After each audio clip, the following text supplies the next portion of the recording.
Si vous posez la question autour de vous de ce qu'est vraiment le Big Bang, vous aurez certainement plein de réponses différentes, voire que des questions.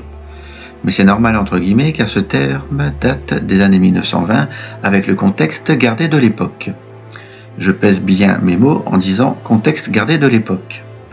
Depuis, des changements ont eu lieu, même si les fondements de la théorie sont restés. Alors, le Big Bang, ça existe ou ça n'existe pas? C'est quoi ce pays, papa? Ce pays, t'as pas besoin de le connaître puisqu'on n'ira jamais. Pourquoi? Parce que c'est un pays qui n'existe pas. Il n'existe pas? L'objectif ici n'est pas de détailler avec des formules mathématiques, mais de comprendre les concepts issus d'éminents scientifiques, mais dont la vulgarisation reste toutefois peu prononcée sur Internet, d'où cette vidéo. Pour situer, et ensuite on ira dans le vif du sujet, deux théories ont surgi dans les années 1920, grâce aux observations de l'époque et aux expérimentations. Il y avait donc à cette époque deux conceptions, celle du Big Bang et celle de l'univers stationnaire. On parle d'univers stationnaire car on supposait alors un univers cyclique qui a toujours existé. Ce modèle qui s'opposait au Big Bang a été porté par le physicien britannique Fred Hoyle. Faisons d'abord un zoom très rapide mais néanmoins important sur l'histoire du Big Bang pour bien comprendre la suite. L'expression Big Bang a été utilisée la première fois par l'astrophysicien Georges Lemaître en 1927. Si on détaille un petit peu, on avait compris que l'univers était en expansion par l'observation des galaxies grâce au radiotélescope et en analysant les rayonnements radio reçus dans une gamme de longueurs d'onde particulière.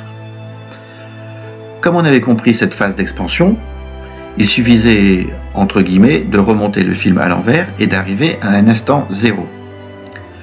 Le terme instant zéro est évidemment impropre, il faut davantage parler de singularité initiale. Si déjà je parle d'instant zéro alors qu'on va prouver que le Big Bang tel qu'on le connaît dans sa dénomination n'existe pas, ça va pas le faire. Je dis bien dans sa dénomination initiale. La justesse des mots avec ce qui s'y cache derrière est donc très importante ici.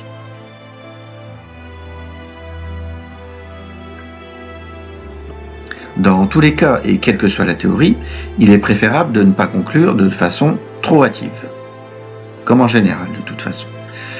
Des expériences de laboratoire, va-t-on dire, ou des observations grandeur nature doivent venir corroborer la théorie. C'est le principe général appliqué dans les sciences. Mais revenons-en aux origines. C'est à peine historique si vous le voulez, mais cela permet de bien comprendre les choses. C'est par la suite Fred Hoyle, on en revient à lui, qui a réutilisé et popularisé l'expression Big Bang lors d'une émission de la BBC en 1949 pour l'opposer à son modèle d'univers stationnaire, comme j'avais dit tout à l'heure. Dès lors, l'expression est restée chez les scientifiques de l'époque pour permettre de nommer et représenter le modèle de l'univers en expansion, ce fameux Big Bang. C'est donc très piégeux d'utiliser cette expression, car derrière ces mots, il faut savoir absolument ce qu'il y a. Dans de très nombreux esprits, le Big Bang, c'est l'explosion primordiale débarrant d'absolument rien et qui est à l'origine de tout ce qui est actuellement. Le lien était fait alors pour comprendre ce qui se cachait derrière ces mots. C'était la création du monde tel que nous l'appréhendons aujourd'hui. Le néant qui serait à l'origine du tout. Au final, cette vision est difficile à accepter pour tout le monde, mais le terme est resté. Si on veut être précis, il faudrait distinguer le terme néant du terme rien, mais on y reviendra plus tard. L'univers a donc une histoire, et dans nos esprits, nous associons automatiquement le mot histoire à un commencement. Un début comme notre naissance par exemple. Il faut donc être prudent par rapport aux termes employés et ne pas s'en mêler. Quand j'ai parlé tout à l'heure de remonter le film de l'univers à l'envers, ou le film à l'envers de l'univers si vous voulez, puisqu'on parle d'univers en expansion, cela implique qu'en retournant dans le passé, les galaxies finissent par se rapprocher les unes des autres, et de ce fait, la taille de l'univers diminue de plus en plus. C'est ainsi que l'on aboutit à un univers entre guillemets ponctuel, réduit à un point géométrique, avec un volume nul et une densité infinie. La valeur infinie et dans le cas présent le volume nul ou la densité infinie sont rarement appréciés par les mathématiques et les théories, comme vous le savez. C'est pourquoi la relativité générale telle que connue aujourd'hui décrit l'univers jusqu'à une certaine limite, mais pas au-delà. C'est surtout cela qu'il faut garder en mémoire.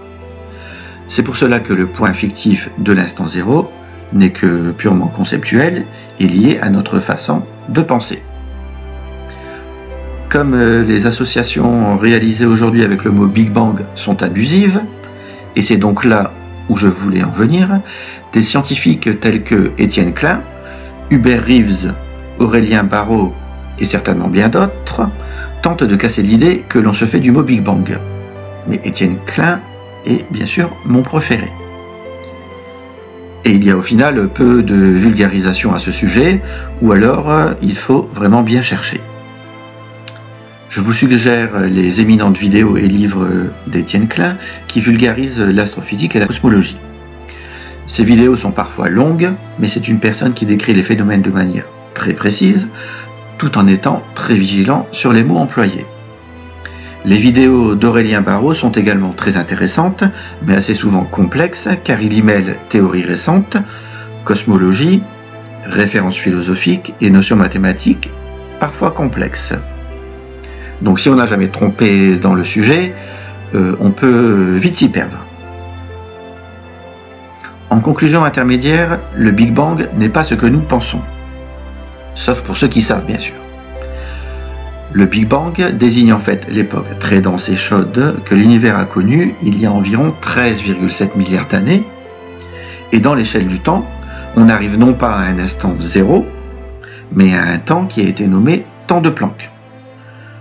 Temps valant 10 puissance moins 43 secondes, c'est-à-dire pas grand-chose, tout comme on définit une taille minimale de Planck valant 10 puissance moins 35 mètres. Petite parenthèse.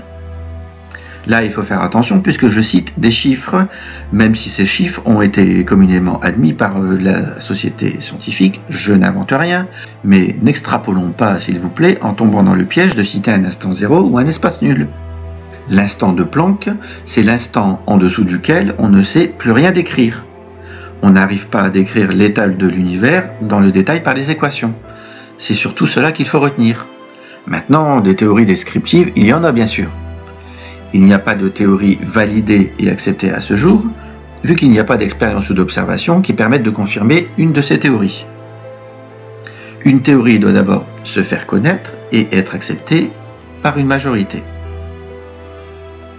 Les scientifiques se sont donc acharnés à déployer de nouvelles théories pour outrepasser les limites de la relativité générale avant l'instant de Planck.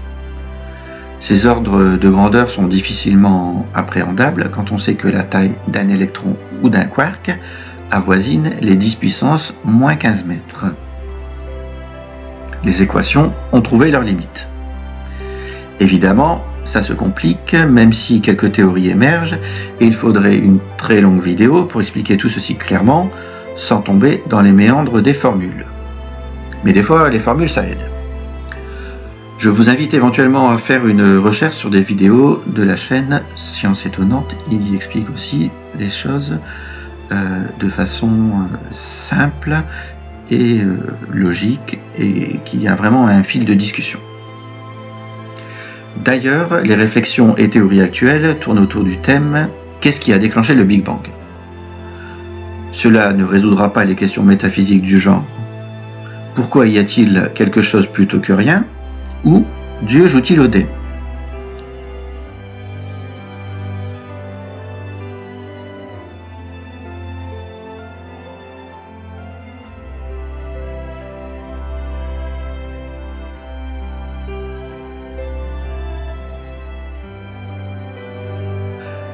Si vous avez entendu parler de la polémique au LHC à la frontière franco-suisse qui conduirait à la formation d'un trou noir, c'est strictement impossible puisqu'il faudrait engager des énergies incroyablement élevées du même ordre de grandeur que celles présentes au temps de Planck et dans des conditions similaires.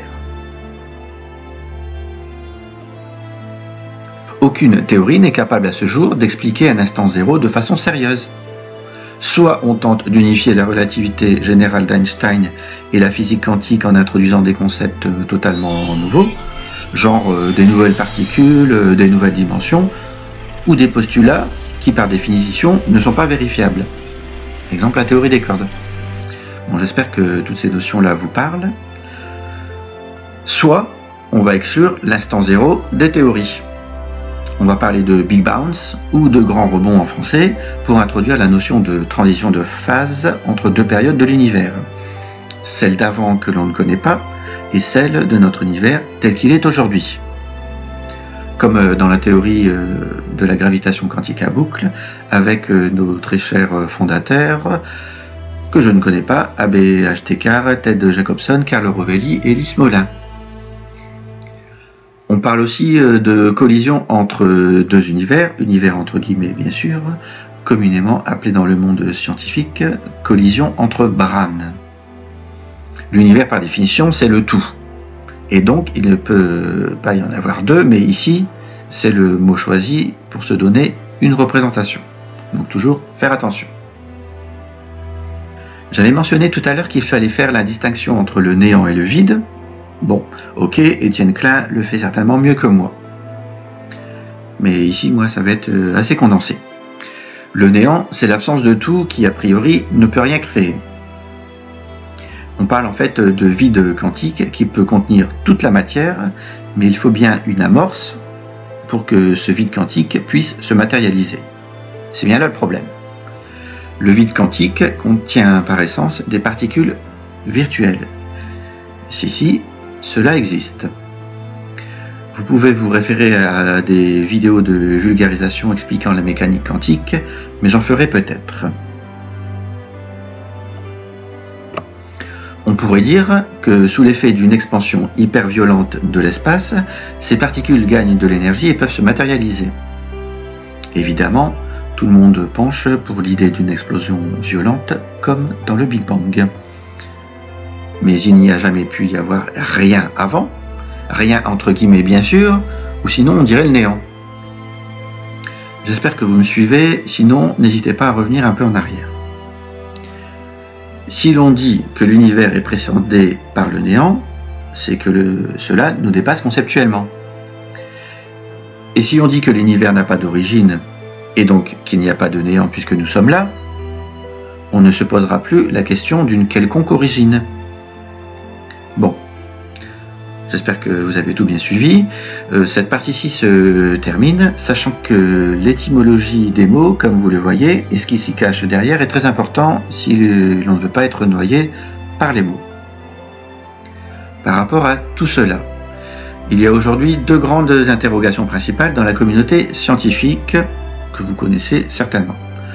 Le concept de matière noire et le concept d'énergie noire ou énergie sombre. La matière noire, c'est de la masse invisible que l'on n'arrive pas à détecter avec les instrumentations actuelles. Elle a été mise en évidence par les mirages gravitationnels, d'une part, je ne rentre pas dans le détail ici, et d'autre part, par des mesures de vitesse des étoiles autour du centre galactique. C'est donc une masse très élevée qui engendre des effets gravitationnels importants. C'est une matière qui agit gravitationnellement, mais qui n'émet pas de lumière, sinon on l'aurait déjà catégorisé et défini dans les moindres détails. C'est pour cela qu'on introduit le concept de matière noire, ou alors il faudrait corriger les formules appliquées à la dynamique des galaxies. Un petit graphique maintenant pour montrer que cela est bien réel. On constate que la vitesse de rotation ne décroît pas avec la distance, contrairement aux résultats attendus avec les orbites des planètes comme la Terre. C'est ce qui a conduit les astrophysiciens à postuler l'existence d'une matière noire. Cette matière constituerait environ le quart de l'énergie de l'univers. Aujourd'hui, aucune expérience de physique n'a pu mettre en évidence directement l'existence de cette matière, bien qu'il y ait quelques articles intéressants à ce sujet en ce moment. La transition est toute trouvée pour dire que cette fameuse gravitation, celle qui vous fait tomber, pour résumer simplement, est donc attractive. Or, on sait que l'univers est en expansion, et donc forcément, la gravitation n'est pas suffisante pour freiner cette expansion. Sinon, l'univers serait en contraction. C'est qu'il y a donc une autre force qui permet cette accélération. Et c'est à ce moment-là que l'on parle d'énergie noire. Noire parce qu'on ne la voit pas, parce que de l'énergie qui serait noire, moi, je ne connais pas.